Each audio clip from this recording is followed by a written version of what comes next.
Rui Teixeira, legendary political demographer, a lifelong Democrat, and one of Washington's longtime most prominent left-leaning scholars. Welcome to our book series. Thank you for making time to join us today.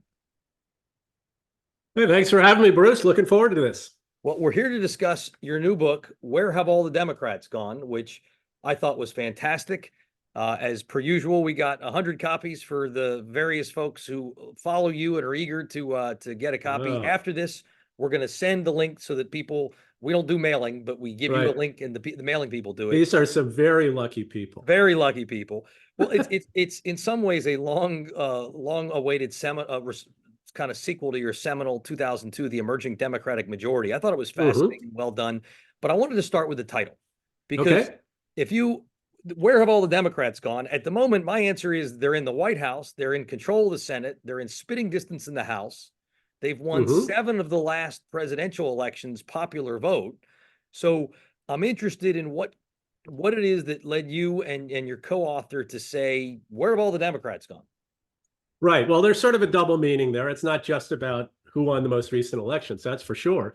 I mean, it is true the Democrats have won 7 of the last 8 elections in terms of the popular vote. But in terms of the actual election, they've only won 5 of 8, even if we're just talking about the presidentials. And that's a lot because their votes are so inefficiently distributed because they've lost ground in so many areas of the country. If you look at the 4 most populous states, the Democrats carried California by 29 points, New York by 23 points.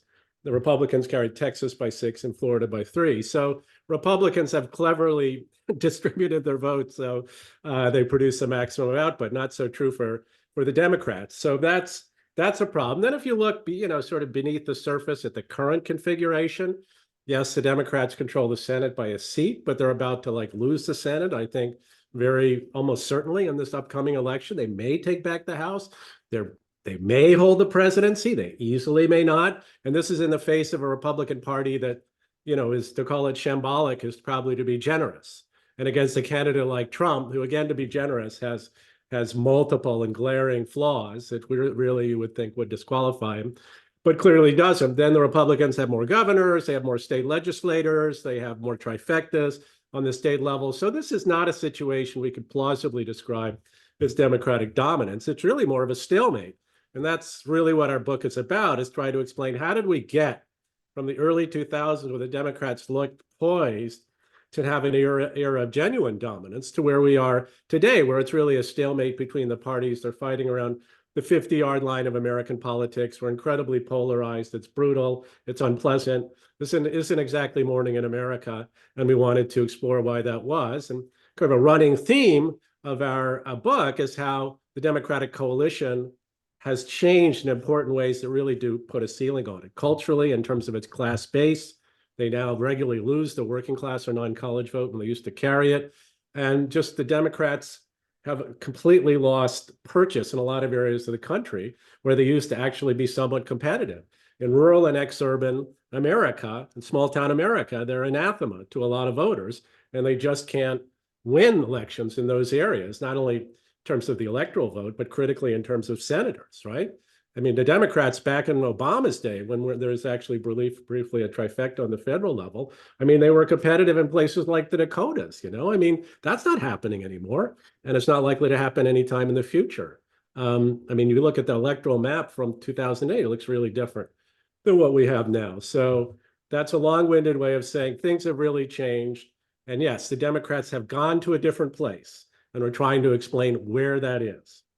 Well, and look, the book does such a great job of it. I'll do my best to pull out the big themes here, because what you did a great job right there of describing kind of at the top level macro. But for all of my Democratic friends on the call, don't the long-term demographics still favor the so-called coalition of the ascendant, the college grads and Americans of color that you wrote about in 2002? And just looking at the demographic trends over time, even if the Dem share shrinks a little bit, isn't that still the long-term play? Well, a couple of points about that. One was actually very much part of our original book, The Emerging Democratic Majority, which came out in 2002. We tried to explain to people, yes, there's these changes in sort of the underlying tectonic plates of American politics, which should, all else equal, put the Democrats in a pretty good position, potentially, to have an era of dominance, the rise of the non-white population, shifts in voting among women, the rise of and realignment of professionals, the shift of dynamic metropolitan areas in the country toward the Democrats. But we had a very important caveat, which was very widely ignored, which is the white working class, white non-college voters were going to continue to be a huge share of the electorate, even if a declining one. So if the Democrats went south in a significant way from where they were when we wrote the book, it kind of all bets were off. The political arithmetic might not work so well. They really needed to be around 40% overall, probably, and maybe like more like 45. And a lot of states where white non-college voters are concentrated, like in the Midwest. But that was basically blown off, I think, by people who really did latch on to, oh, it's the rising American electorate. It's a coalition of the ascendant, particularly after Obama won his second term in 2012. Even the Republicans were signing on to it with their autopsy, despite the fact 2010 they'd clean the Democrats' clock a lot because these white working class voters did bail out. So that's point number one. Point number two is the whole idea of demographics, not destiny, but even advantaging the Democratic Party is not only did you need to hold white working class voters sort of in check, but it's an all else equal kind of assessment. If you get more non-white voters, but they start moving against the Democrats, even though there are more of them, the fact that they're voting at a lower rate for the Democrats basically can cancel that out completely. And that's what we're seeing now with the non-white vote in the United States, is it is moving toward the Republicans, particularly among working class non-white voters, particularly Hispanics. And that is kind of basically canceling out a lot of the underlying effect of demographic change. So those are my two main points about the demographics as destiny thing, which obviously is attractive to the Democrats and comforting, but I think is simply not true. So I want to explore two aspects of this: white working class voters and working class voters, because they're not obviously entirely the same. Mm-hmm. And one question is whether the failure to understand your point that the long term is not the immediate or even the medium term. How much of Mm-hmm. this is a failure of timing by Democrats? How much of this is a failure to appeal? A person we had on a couple of authors ago, we had the great Patrick Ruffini, who I know is a friend of yours. Yeah. Good old He's Patrick. a big, as we all are, he's a big admirer of yours. His theory is that the Republicans are gaining a multiracial working class majority. Your position seems to be Republicans are losing the white working class. And I'm interested in whether you're seeing Democrats, you mean? The white working class versus the working class of all races and all backgrounds. Well, I'd So, say they're losing them both. and so I'm Yeah, interested okay. in your take on if they're losing them both, why are they Mhm. losing even part of the coalition of the ascendant? Because that Right. Well, I mean, these are, I mean, I think the two things did become kind of conflated in a lot of Democrats' minds. I think they thought after 2016, whenever anyone mentioned the working class, they meant the white working class. And the white working class had bailed out of them, was voting for Trump. Here's a bunch of racist, xenophobic so-and-sos who just aren't comfortable with the glorious multicultural, multiracial future we're moving into. And what can you do about that? You can't do anything about that. But then when you look at the non-white working class, Hispanic working class, even the black working class, you start seeing this slippage very clearly in 2010. Among Hispanic working class voters in 2010, 2020, after 4 years of Donald Trump, the Democrats lost their advantage declined by around 20 or 22 points among Hispanic working class voters. What's that about, right? So both things are now a problem for the Democrats. And if you look at the overall working class vote on college in the United States, this kind of gets at Patrick's point, strict nose counting sense, the Republicans are the party of the working class in this country. And if you look at the most recent data, the people at Split Ticket do some running cross-tabular averages, and we see the Democrats getting slightly more college-educated votes, which is really what they're dependent on now. Their margin goes up from about 18 to 20, based on the data that I was looking at. And their deficit of 4 points in 2020 in an average of polls now is more like 19.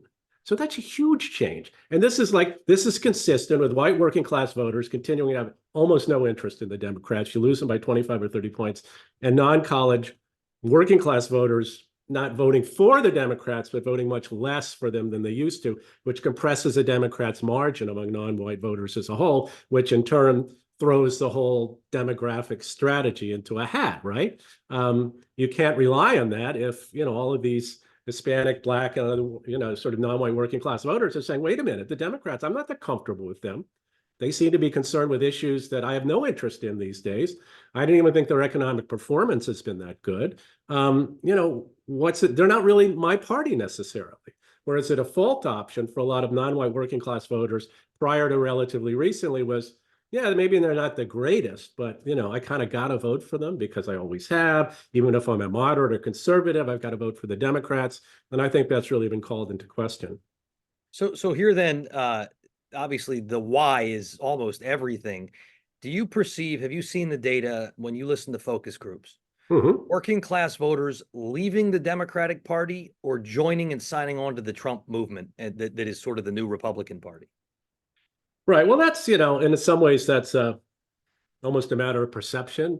I mean, if they're used to vote Democratic and now they're voting Republican, they're in a sense joining the Republicans, even if it's motivated just by dislike of Democrats. Once you do that for long enough, or a few elections, you are a Republican, even if your partisanship doesn't change. And your partisanship probably is at this point. I mean, the latest Gallup data showed for the first time in a long time, Republicans actually there are more outright Republican partisans than are Democratic partisans. And I'm sure non-white shifts are part of that.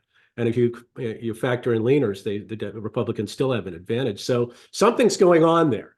So I think people's partisanship will be the second to go after their voting behavior. But I do think, people if Democrats are trying to comfort themselves, well, they're really still Democrats. They're just occasionally voting Republican. I think that's whistling past the graveyard. I mean, if these people are starting to behave in a different way politically, their loyalty is shifting, and it just is. And the longer it goes on, the more it's a reality of American politics. So one of your central theories is that Democrats failed by, you didn't quite use this phrase, but you may more or less made the point, outsourcing economic policy to Wall Street and throwing the working class, in the minds of many in the working class, under the globalist bus. Mm-hmm. A lot of that began under Bill Clinton, who did great with the working class, despite neoliberal economics and very much trade promotion. Did it begin then and we didn't notice it till later, or was it the identity politics of the 2010s when the great migration, if you will, began? Well, I think both things are important. I mean, actually, the shift toward away from New Deal type economics for the Democrats really starts in the late 70s under Carter, continues in the 80s, and then Bill Clinton and the New Democrats really instantiate that in a big way in the 90s. But a lot of the chickens don't really come home to roost on that until a little bit later. I mean, if you look at the latter part of the 90s, the 95 to 2000 period, for various macroeconomic reasons, is actually a very good period for working class people in the United States in terms of their wage and income performance. But one thing that's important about the 90s and Clinton's performance among working class voters, you look at the white working class, he carried the white working class by a point in each election, 92 and 96. However, he did not get a majority. I mean, it was a relatively small plurality, particularly in 1992, because of the Perot vote. Tons of these working class voters voted for Perot. In fact, if you look at the 94 election, that's really what their pounding was all about, was white working class voters bailing out of the Democrats. So, it was a bit of a false dawn, in a sense, for the return of the white working class to the Democrats, because it was a rather reserved return, because so many of them wound up voting for Perot, and it wasn't going to withstand the China shock in the early 2000s, obviously the great Great Recession in 2008, 2009, and other things that, already these voters were not sure the Democrats were the party that delivers prosperity for working class people. That was very much in contention of the way it was. And one of my favorite bits of Gallup data is, if there's Gallup asked a question for a long time, which party do you think is better able to provide prosperity for America in the next several years? Democrats used to wipe the floor with the Republicans in this until around the Reagan era. They had like double-digit 10, 15, 20-point advantages.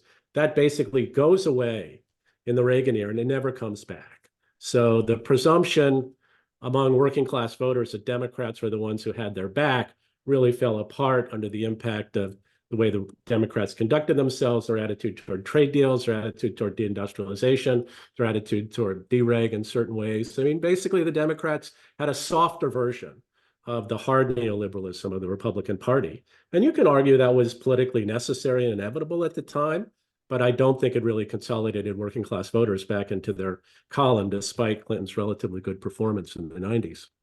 So does that also explain then Hispanic voters? Because the 2012 autopsy said the GOP needs to be sort of kinder and gentler. It led to the Gang of Eight having a bipartisan immigration reform bill, which probably cost Marco Rubio in the 2016 primaries. You have a candidate coming down an escalator saying Mexicans are rapists. So all of us who thought we knew politics said, well, this guy's going to be dead. Yeah, he's And good. he has, Yeah, over the course right. of a presidency, where he has hardly been a fan of immigration, rhetorically or policy-wise, he did better among Hispanic voters, and he's doing even better than when he left office. What explains Right. And even Hispanic doing voters? even better now. Yeah, If you right. look So, at the polls. what Yeah. explains that when he's, his policy, he says, is he's going to have mass deportations, and yet he's doing better than he did in 2020. Right. Well, I think this represents a mistake the Democrats, not only the Democrats made about Hispanics, but in a sense, Republicans as well, right? The kind of flavor of the 2012 autopsy is the Democrats are catching this demographic wave. And, we got to have a kinder, gentler, approach to Hispanics. We got to be friendly to immigrants because that's really what these people care about. But that's not what they care about. I mean, the average Hispanic voter is not like totally animated by the issue of immigration and how you talk about immigrants. They're hardworking, patriotic, upwardly mobile people who are here in this country to get ahead, and they don't even necessarily like illegal immigration. In fact, they don't. A lot of them feel they got here the right way or they're here now. I mean, they're not like eager to see people pouring over the border. And a lot of Trump's tough talk on illegal immigration was not as much anathema to these voters as I think Democrats have historically assumed. And even more than that, as I say, you got to keep in mind what these voters really care about. What kind of voters they really are, how moderate to conservative all of them are. The Hispanic liberals are like, 20% of the Hispanic population, right? So most of these voters are not enamored of the cultural turn of the Democrats in the teens and the 20s. They're, relatively tough on immigration compared to Hispanics in the past. They're tough on crime.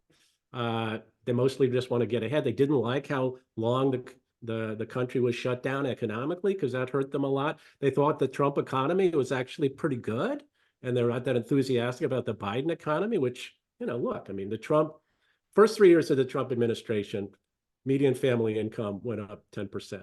Under Biden, once we get the third census data in, it'll probably be about a wash in 3 years, maybe even slightly negative. So, these are things that all count as far as Hispanic voters are concerned. And they don't like feeling like Democrats are categorizing them as people of color who care about immigration and wake up every day and worry about this dystopian racist hellhole they call America that I'm unfortunately have to live in. They don't think that way at all. They like America. They're patriotic. They think it's just like the land of opportunity. They just want more opportunity. So what do you make on the electoral risk? Some worry that if the Dems pivot to the center on climate, on immigration, on LGBTQ rights, they could undermine base turnout, especially younger voters, voters of color. And we seem to be seeing this. I mean, it was the president, to his credit, I believe, his staunch support for Israel has caused a lot of progressive voters on college camp. He's not really doing public events. He's doing fundraising, but he would never go on a college campus right now because it would go quite poorly. And so some believe other than Trump getting people motivated, what about the risk to the Democrats that if he moderates, if he turns to the middle on climate, on LGBTQ, doesn't that create a risk of turnout? Yeah, well, my view on this is the progressive left is a paper tiger. Or to put it in as Stalin once said about the Pope, how many armies does he have, right? How many armies do these progressive activists have? I mean, they simulate, they insist, they represent the views of vast gazillions of voters who are in given demographics like young people or Latinos or whatever, but they really don't. If you look carefully at the underlying opinions of younger generation voters on a lot of these issues about, gay and transgender issues, about immigration, about crime, about climate, I mean, they're actually, they're more liberal, right, than older generations, but a lot of their views are very moderate. They favor an all of the above climate strategy. They are for getting tough at the border. They do think we need to crack down on crime. And they don't think that, for example, biological guys should participate in girls' sports. They just don't. And they think actually probably gone too far in terms of the availability of drugs and surgery for children. I mean, so they're much more moderate than the activists who speak in their name. So the idea you're going to alienate these vast numbers of voters by not taking the position progressives insist you take actually misrepresents the very voters they purport to represent. So my view is the trade-off on this is a good one for the Democrats. You get more persuadable, moderate voters in the middle, and maybe you lose a few of the progressive, Looney Tunes people on the left. But, what are they going to do? Vote for Trump? I mean, maybe some of them will sit home. Maybe some will vote for Cornel West. Who knows? But, you can't live your life politically. Like, I can't go to the center because the farthest left people in my party will scream bloody murder. Well, let them scream bloody murder. How many voters do they really control? My argument is they don't control that many voters because they actually don't represent the views of that many voters, even within these favored demographics. So that's my story, and I'm sticking to it. I totally think you're right about that, but it goes to one of my theories, which is the internet broke politics, because the most extreme left and the most extreme right have punched way above their weight on social media. So true. And so even if it's 1%, it roars. It may be a paper tiger, but on social media, it roars quite loudly. And I think politicians are starting to better calibrate that just because you have a furor online doesn't mean it's anything more than, than a narrower subset. Then again, we'll see if AI either tames that down, or I noticed somebody has AI take Andrew's Autopilot is taking notes on this whole thing, which is kind of funny.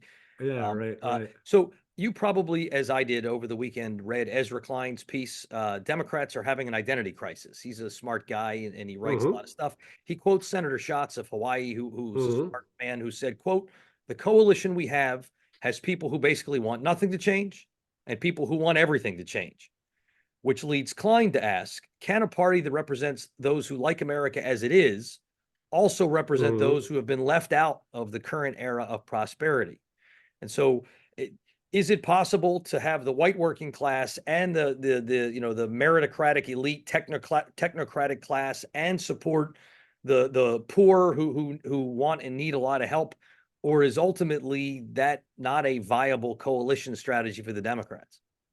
Yeah, I think it's got some problems. I mean, that does reflect the kind of upscale, downscale coalition that they have, and there are sort of dominance at this point among not only college-educated voters, but the elite among college-educated voters, right? The people who, are the opinion leaders, the people who control the commanding heights of cultural production, the people in the foundations, the advocacy groups, academia. I mean, these people are all happy as clams with the way the Democrats have gone. I mean, this is great. This is, again, we're moving into this new America that only the troglodytes want to hold us back from. And if you just look at raw economics, they've done better than these other part of the coalition, the working class people, the poor people who have not done that well and still feel left out of sort of where America has gone in the past and where maybe it's going to go in the future. And I think there's an opportunity cost to the Democrats in terms of focusing on a lot of the issues that their upscale part of their coalition, the liberal college-educated voters want. They want a lot of things. They want a lot of things on climate. They want a lot of things on gay and transgender issues. They want a lot of things on, immigration that are just not consistent with where these voters are coming from, what they care about. But it uses up a lot of political capital, a lot of political energy. If you want to help working class people get ahead, right, to be the party of the working class, you have to concentrate on it. It can't just be like the second priority, or once we figure out this other stuff, we'll take care of. It is a contradiction, and I think that contradiction is coming home to roost in the Democratic Party today. So I agree with Ezra. I think it's a real problem. I think they are having a hard time holding it together. And right now, the bleeding seems to be taking place on the lower end of that coalition, and that's a big problem for them. Well, and it feels like there will be a significant reckoning. I mean, you've already identified exactly what all the fault lines are. Trump sort of holds them together. But when theoretically, he leaves the stage after, I don't know, his 12th term as president. Uh, Sorry. when he leaves the stage, suddenly, without the boogeyman there, Mhm. Democrats will have to decide what they're for, and you identify the fault lines. So you're a Mhm. lifelong Democrat. Mhm. You have been and always were consulted by all of the great party leaders. Hypothetically, you get a phone call. Let's Right. say that it's not really Andrew's autopilot, that it's actually uh, President Biden is listening into this thing, and he Oh gives you a God. call All right. after this, and he says, Mhm. "I appreciate what you said with Mehlman. What's your advice? What would you recommend that President Biden's campaign do over the next 9 months? I think that's the right number, Uh-huh. between now and November to win this thing, so that the Trump doesn't return." Right. Well, John and I always say this when people ask, this book is not a campaign book. We're not campaign consultants. We're not, that's above our pay grade. Um, Nevertheless, I do think some things come out from our argument that we think the Democrats have done the best and been a more powerful party when they've been viewed as the party of America's working people, of the common man and woman, of the ordinary American. So I would say do and say everything you can to get back to that. And to do that, I think you have to get out of the bubble a lot of Democratic politicians are currently in and confront the fact that on the economy, for example, people aren't that happy. They care mostly about the cost of living. They care about, sort of how they're able to get by. Don't tell them they're doing great. They never should have talked about Bidenomics. Huge mistake. So you start to focus in on people's real concerns and speak to that. And there are some things, at least the Democrats have done, that do speak to the issue of prices, prescription drugs, and a few other things. And basically, just you understand where they're coming from. So that should be part of it. I think also you just want to move to the center as fast as you can on a lot of these contentious issues that are, catnip to your liberal college educated voters, but make a lot of people out there uncomfortable who could be persuaded perhaps to vote for the Democrats on immigration, on crime, on race, on gender. Pick your fights there on climate. I mean, what was Biden doing with this ridiculous, like stopping the permitting of LNG exports? It's just a sop to Bill McKibben and the climate activists. It has nothing to do with what people want. People want energy abundance. People want cheap, reliable, abundant energy. They want an all of the above strategy. They're not signed up for the rapid transition to renewables. I mean, this is crazy. Not only bad as policy, but from the standpoint of what ordinary voters want, it isn't even very high on their list, right? Problem is it's high on the list of the people who put pressure on the party, the activist groups, the shadow party, as John and I talk about it in the book, which punches, you say, way, way, way above their weight in terms of raw votes, in terms of influencing the Democrats. So I think, Biden needs to show to, sort of dredge up something from the past. I'm a different kind of Democrat. I'm a different kind of Democrat. And not only, okay, the Republicans tanked the border deal, but I'm going to crack down on the border anyway. My God, I've got some powers here. I'm actually going to put the pedal to the metal and do it. And there are people in my party who are going to scream bloody murder, but I say to them, you know, no passeront, right? I mean, but Biden is so reluctant to do any of that, to drawing any. I mean, a true sister soldier moment is when you call somebody out. It's Yep. not just when you say something different. And that does show you're different when you do that, because it shows you're not afraid. It shows that you're going down a different path. And I think that's what Biden needs to do in a very broad brush kind of way. Of course, again, I'm no campaign consultant. I don't play one on TV, but that's what I think. Well, you'd play a great one on TV, and I mean, I'm speaking from probably my own very moderate right of center space.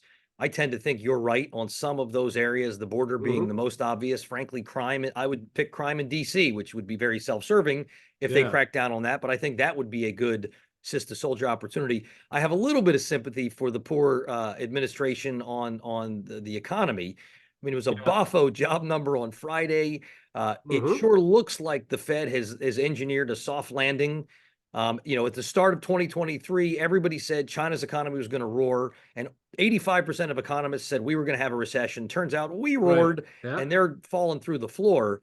Right. I don't know what a brother's got to do to Yeah, get. but Bruce, that's not how people keep score. That's the problem. Maybe that's the way we keep score, but that's not the way they keep score. What's your thought on how they're keeping score on economics? Just things cost more than they cost 3 years ago? Exactly. It's been a rough 3 years. I hated that spike in inflation. I'm still paying too much money.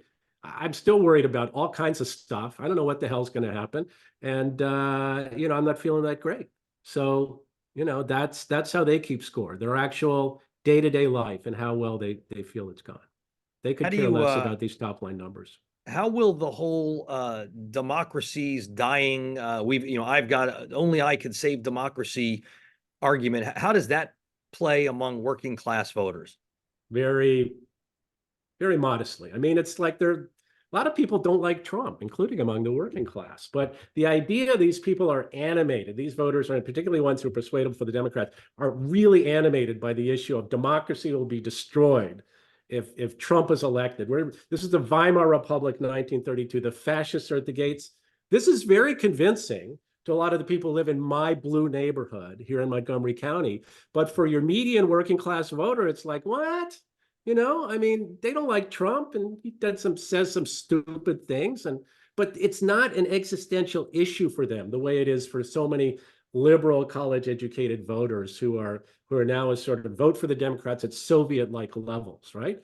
This is a matter of faith to them that democracy is on the ballot. They love that line, but I don't think it's a winner for the electorate as a whole, particularly working class voters.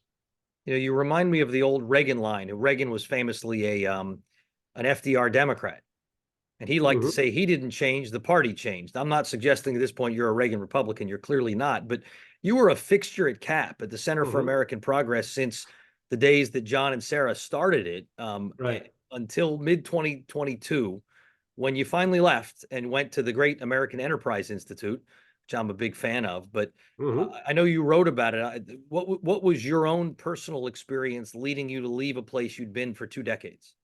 Well, it got to the point, Bruce, where I just didn't feel I could do the work that I was really interested in doing, that I couldn't do and say, certain things and certain issues that I really wanted to say and I thought were important. I really couldn't, in a sense, I felt, talk about the realities of American politics anymore because there was sort of a party line and there was all kinds of strictures on the language you could use and what you could say about certain issues. It became, I mean, CAP always was kind of an advocacy tank more than a think tank, but I do think it got worse over time. And after Trump got elected, the whole hashtag resistance thing, I mean, CAP was all in, and I would try to say, well, wait a minute, shouldn't we try to understand why these people voted for Trump? I mean, a lot of these working class voters, these are people coming from places who we've been talking about for decades are getting screwed by neoliberalism. And all you've got to say about this is like they're a bunch of racists. I don't think that's not productive. It's not even right. I mean, but it was like total deaf ears, man. And after a while, I gave up. I mean, what's the point? Why am I here? I can't think what I want. I can't publish what I want. Well, I'm gonna go someplace else where people have more tolerance. So I went to AEI, which I'm very happy with. I mean, obviously they're center right, but I mean, there's actually a dispersion of views there. People like discuss ideas. People disagree with each other. People publish what they want. So it's great, and I think I wish there were more think tanks in Washington like that. I think it would be better Washington and a better world if there were. I agree with you. And where former President Trump has taken the GOP and a lot of the heritage type groups these days, the AEI is actually in the center. Yeah, right. It's less Exactly. even Exactly. center right. So last question, and Mhm. you're such a smart and thoughtful and practiced interviewer that we're making good time, and that's great. Everybody likes getting a little time that they expected back. So the last question, I guess Mhm. a simple way to say it is, did you get invited to fewer Christmas parties this year than in prior years? You guys were the heroes. You guys were Right. the dynamic duo dream team when you pointed out why the Democrats were going to win everything forever after going forward. You're now offering a tougher prescription, Yeah. medicine that people doesn't taste so good anymore. Um, are you finding people seem like they're upset with you because you're speaking truth to power? Or do you get the sense that they're giving you, look, I can't see you in public, but you're totally right? Like, how is this being received? Yeah, I think it's a mix of both. I mean, there are people who I was formerly friendly with when I was at CAP, in the media or around the Democratic infrastructure, so to speak. The groups, they don't talk to me anymore. They think I've defected. I'm a tool of Satan. So that's a little uncomfortable. On the other hand, there's a fair number of people who, I always sense were a little bit, heterodox, just kind of like me, or even if they're still in the Democratic orbit, it's like, yeah, you're really right about this. I can't say it publicly, but my God, we're definitely not going down the right path here. So it's been a mix. I mean, to be honest, I was always a bit heterodox, even when I was at CAP. Just talking about the white working class after a while became, sort of a quasi-racist thing to do. But I kept on saying, no, we have to be realistic here. We have to deal with the actually existing American electorate, not the one we wish existed. And some people would say, so I was always viewed as a little bit suspect, in a sense. But now I guess whatever suspicions they had of me have been, in their view, at least confirmed. He's like really a right winger. Of course I'm not, but it's just hard in today's, on today's left, even center left, to like be, sort of as heterodox as I am and still be, viewed favorably by a lot of people.